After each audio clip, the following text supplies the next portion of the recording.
The coronavirus has changed us in more ways than one. It honestly hit us out of nowhere, but we've seen this before with the influenza, the flu, chickenpox, all that. It has happened before. Like, literally, history repeats itself. And we have to continue to try and find a new norm, which I've learned is so different in many places as far as sociology goes.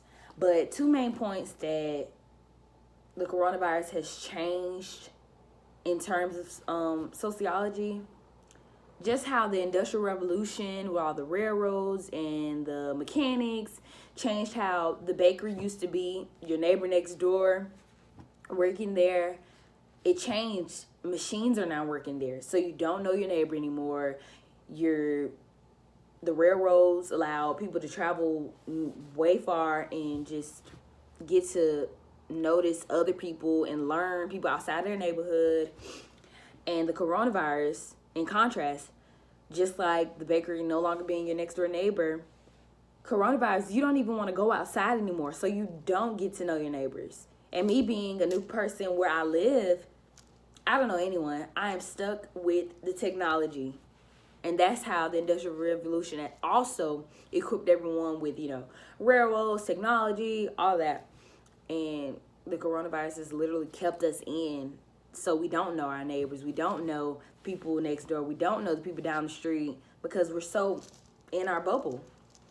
Also, it used to be that the African American community were the people that got the virus the most, COVID-19. But in actuality, the minority group that it actually is high risk of is the older people and the younger people. And they're a minority group because we have to treat them differently. We have to not expose them to so many people. With people having babies, they're not allowing anyone to come.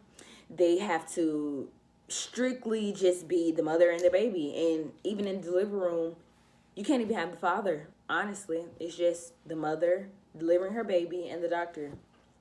And the older people, of course, their immune systems are really low and they're at high risk of getting, because it's airborne disease. It makes those two populations the minority group. And they're minority because we have to treat them differently. And the coronavirus it has really changed us in trying to figure out a new norm, which is never going to be normal. So here's to online learning, online teaching,